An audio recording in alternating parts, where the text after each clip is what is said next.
Hey guys, what's up? This is Edgemister, and today we're here with a new Destiny 2 video. So today we're going to be talking about the state of Destiny 2. Now this is a pretty good blog post. There's some I read through the whole thing, so I'm just going to skim through it and show you guys just the snippets that you kind of want to see. So yeah, let's go over the first thing they did was actually if you notice a few I think it was like a month or a bit ago, they talked to us about some things that they were looking into on fixing and all that stuff, and they kind of go more in depth here. So new systems to reward and give our most engaged players additional and optional pursuits, including Masterworks weapons, which they talk about later, and I will as well. Improved vendor rewards. Also, they talk about this later, and I'll show you as we scroll down as well as weapon ornaments, or armor ornaments, sorry, which again you can, it'll be farther down below, so we'll look through all that. They're looking for prestige activities, so they didn't really give us any details on that. They just said here they're going to be giving us better incentives for completing prestige activities, so yeah, we'll see how that works. Better rewards and replay value for strikes, adventures, and lost sectors. So they talk about this a bit more down below as well. So strikes will actually give you more tokens, which will be good, as well as I think they're going to be adding in rare tokens pretty soon here, which is interesting as well. As well as heroic strikes will come in with more generous loot, and adventures and lost sectors will not be improved in this update, so you're not going to be seeing any good lost sectors anytime soon here. Private matches will be targeting 2018, early 2018, so probably somewhere in spring, maybe the first expansion, or second expansion, sorry. And then they're not really going to give us anything new with ranked Crucible matches until next year as well, that's what they're saying. Supremacy, they talked about that. Yeah, they're going to just give some additional bug fixes and tweaks in the December update, so we don't know exactly what they're going to be adding in, but yeah, as well as a quitter penalty is currently in development, so again, we can't expect that till 2018, which is kind of good. I think I'd rather them just work on actually making things more rewarding and more fun even when you're losing, because then people just wouldn't quit, but people would still quit, I'm sure. So quitter penalty is good. I quit out of a lot of games at Iron Banner last Iron Banner, so yeah. And then we have continue to improve Iron Banner and faction rallies, including uniqueness of rewards. So I'm guessing they're just going to be adding in a bunch of new awesome stuff, which will help a lot, I think. And then yeah, there's also things like you can buy, straight up just buy Iron Banner stuff now, which is really cool. A gunsmith will have some updates on how mods work. Again, they talk about it more down below, as well as more updates and stuff in the new year, which is pretty good. You're going to be giving us more mods and stuff. That's awesome. Ongoing improvements to exotics, including adjustments to reduce the instances of duplication. So next year we're going to be getting duplication protection, so I'm guessing that means if you have it, you're not going to get it again unless you have all the exotics. And then they're going to tune some underperforming exotics to make them usable. So this is like Fighting Lions, the Prospector, all that kind of stuff. Hopefully they're going to tune that and make those guys useful. As well as new ways to spend surplus currency and materials. We're looking at legendary shards. So players will be able to spend more tokens and legendary shards on vendor inventories, which you'll see down below. As well as Xur will have new items, like, yeah, there's some interesting things with Xur. I'm kind of iffy on some of it because he added in something that kind of broke Destiny 1. But yeah, we'll see how this works. And then an emote interface that allows players to equip salty, spicy ramen, 6-shooter, flip out all at the same time. Sadly, you won't be able to get these anymore. Yeah, this is your last week to get them, so you better buy some microtransactions. And yeah, the interface improvements are going to be in the next year. So next year we might see an interface where it's like Overwatch, where you press a button and like a wheel pops up and you can like select, I want this emote. You know, that's how it would work. Anyways, this is some stuff for the December update. So this is right here, the Masterworks system. So let's just go over this little bit here first. So what they wanted, their goal for the December update was to deepen the rewards for advanced players, which is nice. Provide more player control over obtaining rewards. Make shards useful by adding things for them to buy, basically, and provide general quality of life fixes, which is awesome. So let's talk about Masterworks. So basically, Masterworks is going to be kind of like a rare drop. So you could get a legendary weapon to drop, or you could get a Masterworks legendary to drop. And these Masterworks weapons will have these extra perks, as you can see here on the screen. So this perk here has this weapon generates orbs on multi-kills and displays the number of enemies defeated by using it. And apparently you can choose between whether you want this to be all enemies or just enemies from the Crucible, which is awesome. So yeah, so this just shows a really cool picture of Uriel's gift with it. And yeah, plus this adds plus 10 reload speed. So these Masterworks mods will actually make your weapons better. And these will be kind of a rare drop. Here we'll talk about it a little bit more. So Masterworks will have a few advantages over baseline legendary weapons. They track and display the number of kills of that weapon, choice between total count or crucible only count. Generates orbs of light for your allies on multi-kills, which is also really awesome. And a random stat bonus. So yeah, so this one up here has a reload speed bonus, but you could maybe have a range bonus, or a stability bonus, or a handling bonus. I doubt they're ever going to do any impact bonuses or rounds per minute bonus. That would be way too powerful and all around just broken. So it's probably just going to be from the stats I listed that they're going to be improving. But that's still awesome. I mean, you're going to want to get a nice hand cannon with a range bonus. Imagine a Masterworks Better Devils with a range bonus. That's going to be amazing.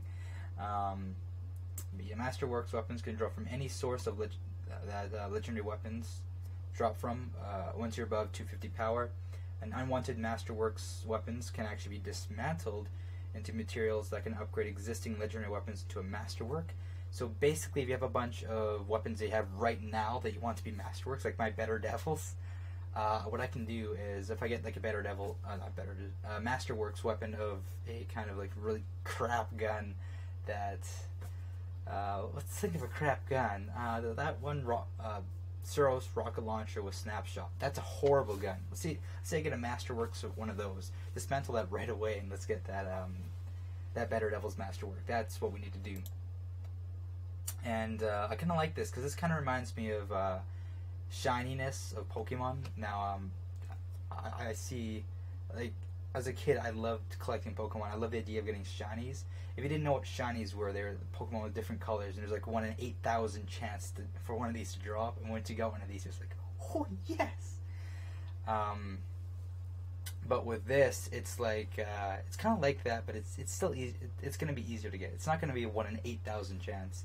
Also, they said that these will have a higher drop chance in the raids and Trials of Osiris, or Trials of the Nine, sorry. So that's going to give extra incentives to actually do the raid and do trials, because then you can get, oh nice, I got a master duplicate. Now I can dismantle this master and stick it on one of my other guns. You know, that's going to be amazing to see, because I bet you endgame players are going to get the majority of their master weapons from the raid and trials and any other kinds of endgame activities that they added in the future. So yeah, that's really awesome. And they have future plans to extend Masterworks to other gear and purpose your kill counts in more places, or expose your kill counts in more places. Example being the Crucible end screens. Maybe in like trials, when it shows all your loadouts, it might show your Master Uriel's gift and be like, holy shit, this guy has that many kills with that in Crucible.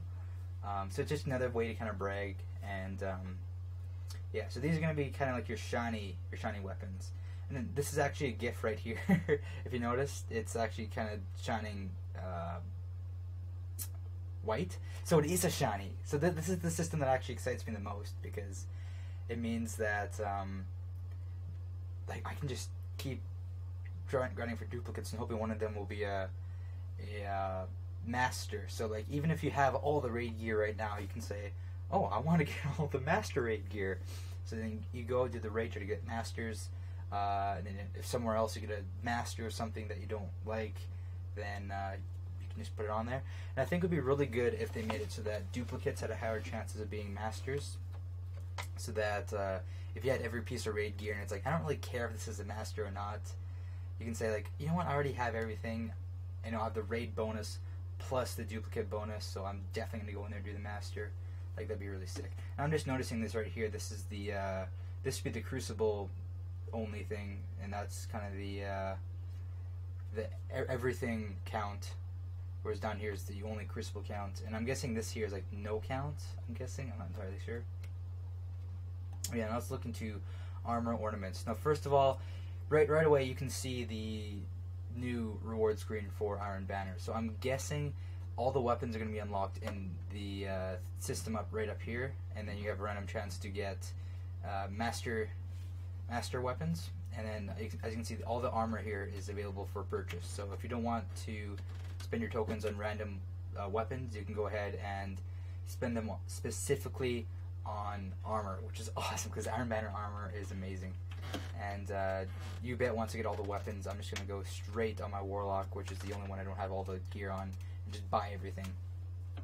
And then, as you can see, the ornaments are all down here, and it shows you what you need to do to unlock each ornament.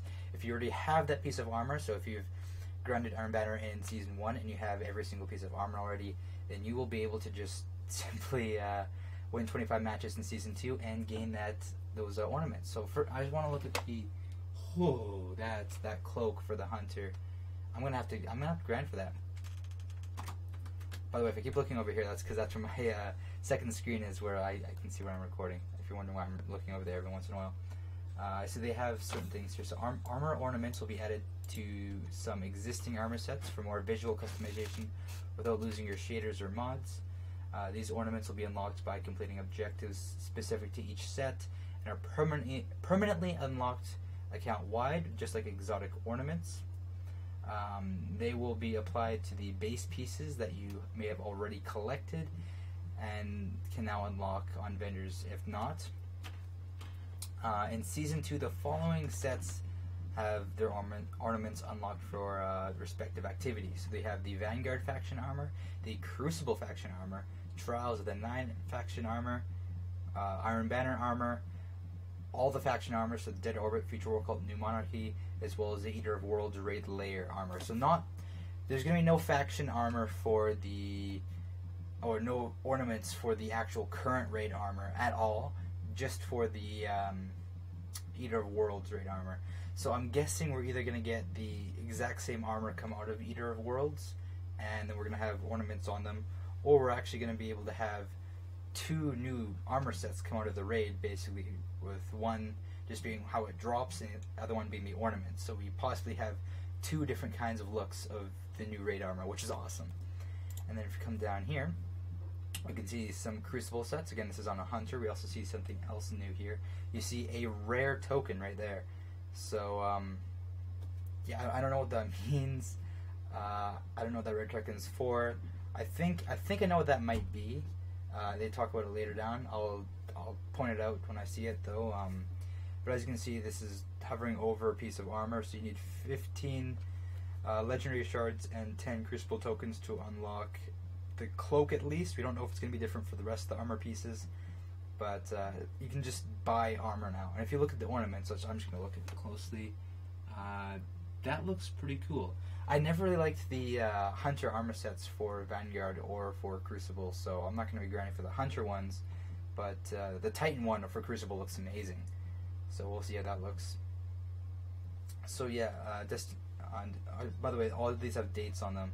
So the Masterworks weapon, will only be dropping, after December 12th, which really sucks, because I'd like to, right when December 5th drops, to just try to do everything, try to get those Masterworks weapons, but sadly, that's a December 12th thing. However, the ornaments are right on launch December 5th, and sadly, actually purchasing all this stuff for some reason is unlocked December 12th again, which is really stupid. But yeah, all 5 armor slots will always be present, and weapons will rotate weekly. So as you can see this week, it has a little time symbol there saying this is, you know, a time thing, and it has the Crucible Sword. So the week that Better Devils is on there, you better go on there and buy it. And you will get credit for engrams you may have opened already since launch. So that's like if I open up Destiny Item Manager here. And by the way, you should use this program if you have Destiny Item Manager. It's amazing. You can actually track how many packages you've opened. So you need 2 packages to open the Crucible armor sets. And you come down here. I am actually exactly level 2 on my Warlock, level 4 on my Hunter, and level 5 on my Titan. I haven't actually opened that many packages, so yes, you can check what level you are and everything. Of course, all my faction stuff resets. As you can see, I have opened up 22 packages on my Titan and 14 on my Hunter and Iron Banner, and I still have not received anything good, so yeah. Also, I wonder if you can buy all the, if this means you can buy Trials armor sets too, because that would be really awesome, or even Raid armor sets if you could buy them. That would be really, really interesting, because it really gives more purpose to all the tokens that you may be receiving through doing all these raids and stuff, and it's like, I've done this much and I still haven't gotten those helmets or those boots. Now you can just go buy them. That would be awesome if they did that for the Trials and the Raid. I don't think it'd be good to expect it, though. I think this is one of the things that you'd say, no, they're probably not going to do that, and just be pleasantly surprised if they do. I think that's the way you should look at it with that. And then on the 12th, again, not on the 5th for some reason, Xur will be giving some new stuff for people. So we have the new Faded Engram, which you can buy once a week for 97 legendary shards. So I have a feeling you're going to start running out of legendary shards once this update comes out. And this will give you guarantee you an exotic that you don't already have. So that's really awesome. That gives you an incentive to go to Xur every week. I don't know if this is account-wide or if this is character-wide, because if it is account-wide, then you can only get 1 a week.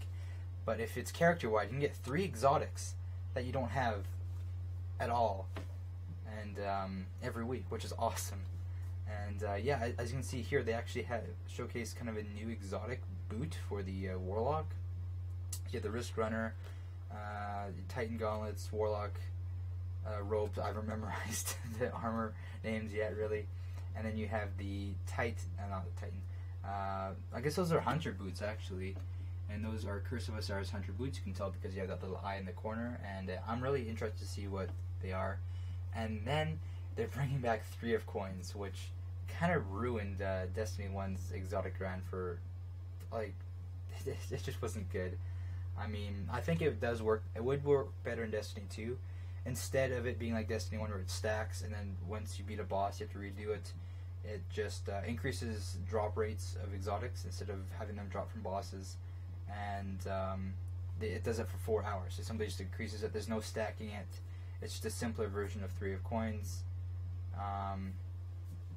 So we'll see how much they cost. But basically in Destiny 1, like, the only way you could get exotics was through Nightfalls and raids and trials once that came out, and very rarely through Crucible and strikes. And yeah, so I mean, it's already kind of different in Destiny 2. Like in Destiny 1, having exotics drop from every boss and from Crucible really easily and stuff, that kind of ruined the exotic grind because you got all the exotics super fast, and it's kind of like that already in Destiny 2. So this is just like grinding even faster. Some people are gonna love it, some people are gonna hate it. I think it's really gonna help casual players get all their exotics, because when it comes to duplicates, it's bad. Coming down, this is actually December 5th change. They're changing the way you earn mods. So I'm all for this, except for it's going to be a lot. Yeah, but the reason, basically what they're going to do is, instead of dismantling for mods and getting a random random like kinetic or random armor mod or random weapon mod, you can just buy them and they rotate. So how long do they rotate? Is it weekly? They rotate daily. Okay, so these guys rotate daily, and yeah. So when a kinetic mod is on there, you better go and buy it because those are super rare. The only thing is, I don't know if they're actually getting rid of the old way, because I kind of like how when you collect 3 rare mods, you get a legendary mod of that exact mod. I really like that, and I don't want to see that go away. However, with this system, it looks like it might be going away, because they say you get a chance to get legendary mod components from dismantling blue mods, and that's going to let you buy these. You need 5 mod components to buy them, which I think kind of limits it, because I liked buying a bunch of rare mods and saying, okay, good, now I can get this and this and that in terms of legendary mods. And now it's going to make rare mods completely, utterly useless. And currently, just buying rare mods is probably the best way to spend your glimmer if you have excess glimmer. So I hope they keep the old system and they put this system in. So I hope this top just replaces the randomization kind of thing. But at the same time, it's gonna be stuck. It's gonna suck if you get stuck in a week where you get nothing but where you don't have any kinetic mods there. Like, you still want them. Actually, now that I look at it, the random ones are still there. So it looks like there's only 3 ones and then there's 2 random ones. So I guess you can still randomize, try to get those kinetic mods. So hopefully it keeps the old system as well. Hopefully they just add on top of it. Alright, so now for players choosing, this is also December 5th change, for players chasing a world legendary or looking for masterworks, Master Rahul, aka the Cryptarch, will sell some of his rumored hoard of legendary engrams for legendary shards. So I'm guessing you can spend legendary shards directly on legendary engrams now, just like you could in Destiny 1 after the Taken King. So that would be pretty good. So it'll help you get those legendaries that you want. Sadly, the Antelope D doesn't drop, and I'm still chasing the Antelope D. But yeah, this is next up another December 12th change for some reason. I don't know why they're not doing all this in December 5th. Like, there must be some reason. I hope they explain it. If only they had a live stream where they could explain it. Commander Zavala and Lord Shaxx will sell gift consumables for legendary shards that can be used during a strike or crucible matches that'll serve the following functions: grant bonus rewards for everyone in that activity upon completion, friend or foe alike, and award anything from faction tokens to a round of exotics for everyone in the match. So that's what I think these things are here. These miscellaneous things right here. I think those might actually be what they're talking about here. And basically what that means is when you complete a Crucible match, whether you win or lose, if you have one of these active, then everyone gets either a bunch of faction tokens or a certain reward, or everyone in the entire match gets an exotic engram, which is awesome, friend or foe. So like, if someone on the enemy team pops something and they win, you lose, you're like, oh, why? What? There's no way they could beat us. There's a chance that if they dropped it, you're gonna get an exotic for that, which is really awesome. It kind of for teams that pub stomp people, if someone sees that, oh, they popped a thing, I'm gonna be guaranteed some good rewards because the enemy popped it or a teammate popped it. They're gonna stick to the end of the match, which is really awesome. It's good to see that. And then another December 12th change: exploits safeguards on chests and resource nodes will be greatly relaxed, and players should encounter them less frequently. And if they do, drop rates for tokens will only be reduced to 30% instead of 0%, and glimmer will be unaffected. And we do want to associate a visual indicator in a future update, but we can't pull it off this update. So basically, if you didn't know what the exploit safeguards are, is if you open up chests way too fast, then they'll just stop giving you loot, because that means you might be exploiting the fact that you can actually open a chest, go out of the activity, come back in, and open it again. And yeah, they want to kind of eliminate that, so they added in a safeguard. That's what they had in Destiny 1 as well. And The thing is, in Destiny 2, if you have a ghost that tracks where all the chests are, you're going to be finding these chests super fast, and you're going to be encountering the safeguard, even when you're not exploring, you're just playing the game normally. And it really sucks when it's like, God damn it, why didn't that give me a token? And yeah, so the relaxed thing was good, and then they said the drop rates for tokens was only reduced by 30% instead of 0. So that tells me that they're going to be giving you a lot more tokens, and they do talk about that. So they're going to be upping the amount of, basically make it so you need more tokens to, this is a change down below, so I'll talk about it more later, but it's going to take more tokens for you to actually level up, but then you're also going to be getting more tokens.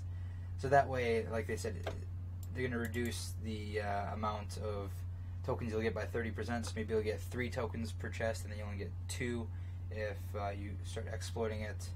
And then eventually, maybe you're going to get 1, and then if you're really exploiting it, and they know for sure you're exploiting it, it's going to be 0 probably. I'm guessing that's the way they should do it. Otherwise, chest exploits are going to be real if they eventually just drop down to 2. And Glimmer will be unaffected, so you're still going to get Glimmer. Like, you can grind Glimmer that way easily. And they do want to make a visual indicator, so maybe there'll be an indicator, like a thing that'll pop up in your bottom of your screen that'll say, like, chest safeguard activated, and don't open any chests while that's active, because then you're not going to get any loot. Wait for that to go away. As well as another December 12th change, vendors will now beckon you to hand in your reputation tokens only when you're carrying enough to earn a reward engram. I don't know why this is a December 12th change. Basically, that means if you look on your map and you see like the vendor thing is pulsing, that's only going to happen when you have enough tokens to level it up, which kind of confused me before, which is nice. But it's such an easy, simple quality of life change that I don't see why they had to wait to the 12th to do that. I feel like that definitely should have been like a launch thing, not a December 12th thing. And then December 5th, changes affecting reputation tokens. So daily challenges will have reputation tokens awards increased across the board. So you're going to be getting more tokens for completing all your challenges across all the activities. So your Ikora, I guess there's no Ikora challenges really, but like you're going to get more tokens for completing your Crucible challenges, your Arm Banner challenges, your Trials challenges, your Raid challenges, your location challenges. All that's going to be increased. Cade's treasure chest will now offer variable rewards, but now guarantee at minimum a payout of destination appropriate reputation tokens. So sometimes every once in a while you're going to be like, currently you can open up a Cade's chest and it's going to give you absolutely nothing, and now it's going to at least give you some tokens. So that's good change.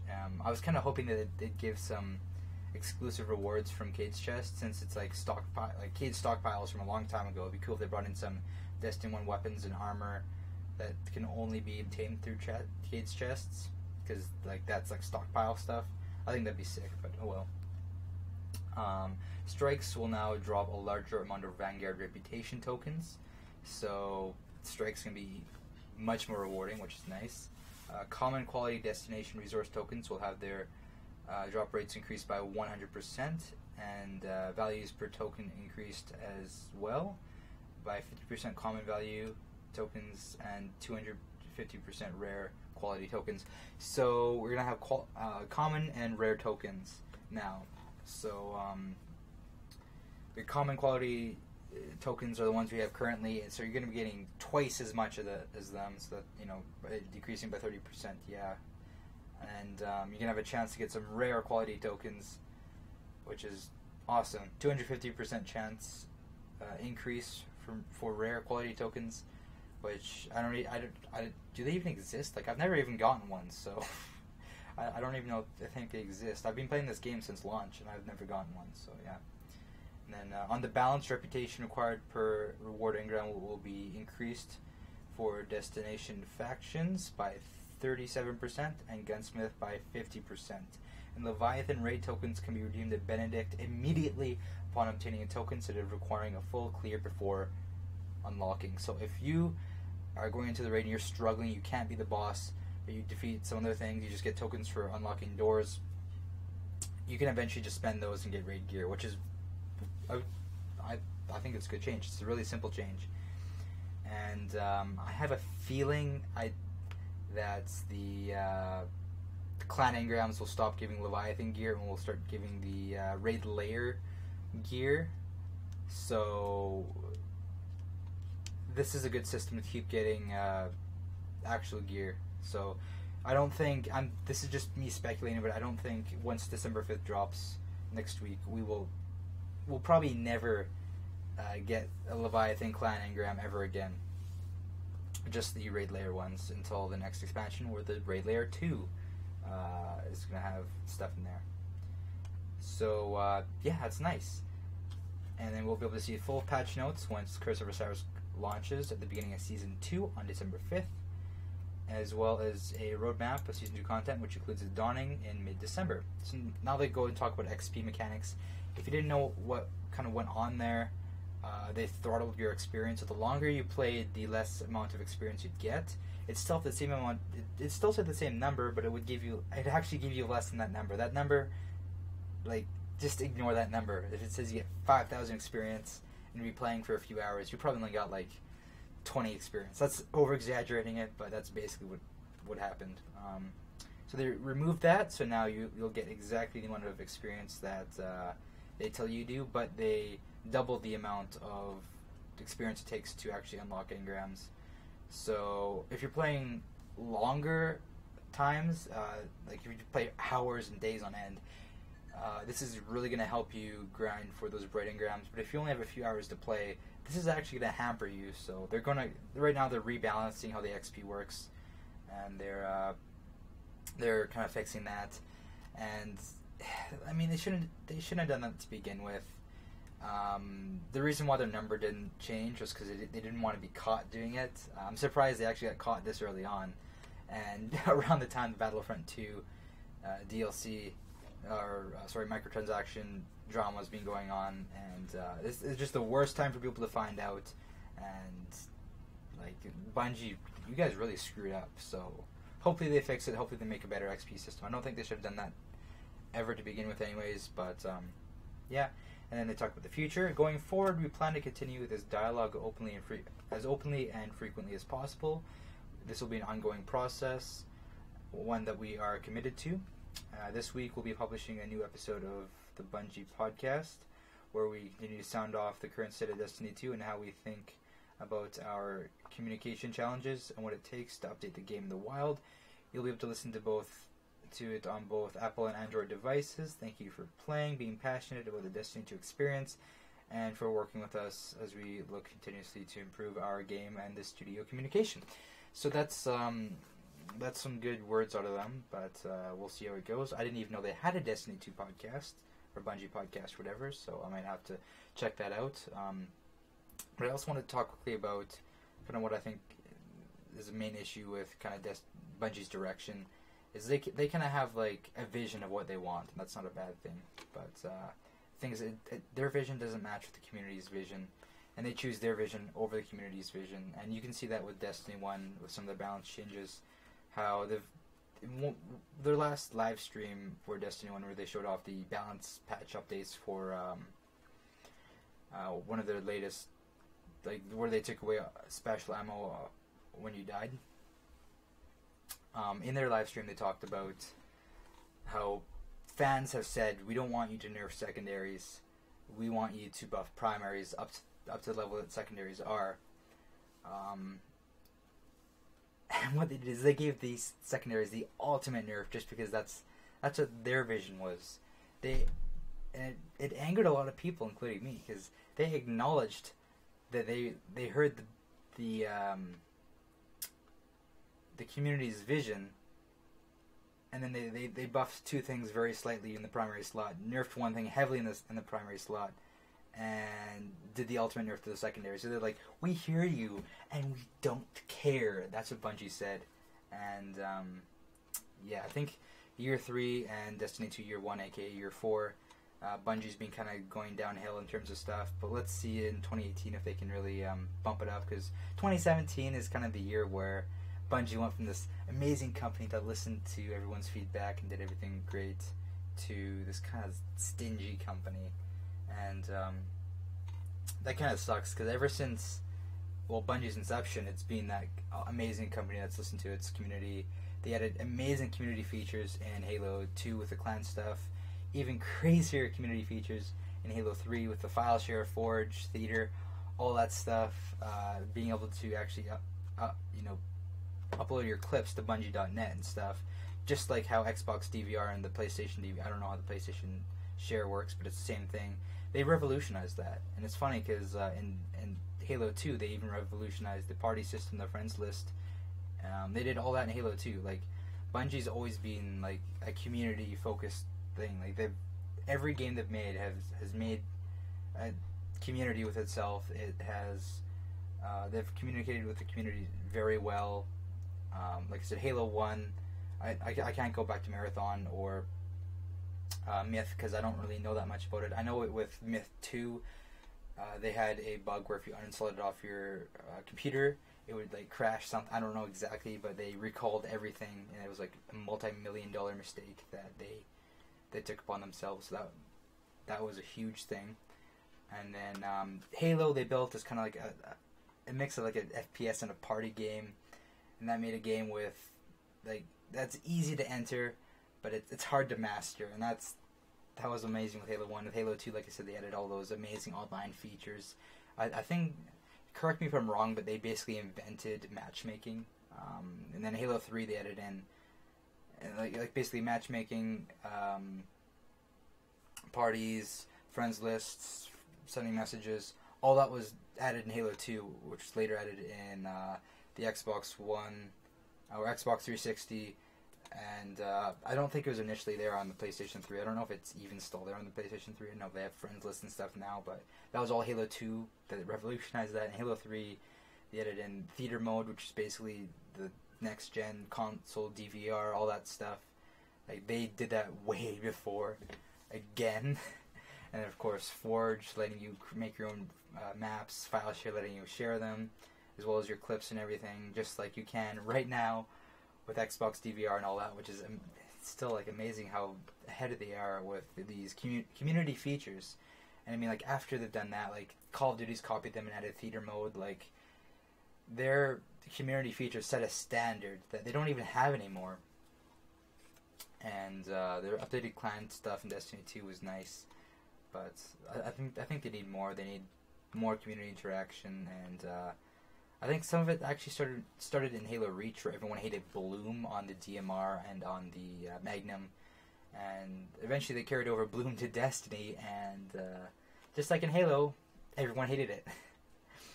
And it's funny because in Halo Reach, 343 Industries took over. The first thing they did is like, yeah, we're gonna make a playlist that removes all Bloom, and that was like the best way to play Halo Reach. Like, everyone loved Zero Bloom on their DMR and stuff. Like. And on the PC, Destiny 2, Bloom is less. Bloom affects stuff less, so your hand cannons are your shot's gonna go where you put them, and people love it. And I don't think Bungie gets it yet. The people don't like Bloom whatsoever. And yeah, so I'm just gonna end off the episode here. This is a very long video of me talking about everything coming in next week and the weeks after. And yeah, the thing I'm most excited for, obviously, is the Masterworked weapons. And yeah, I'll see you guys next time. Bye bye.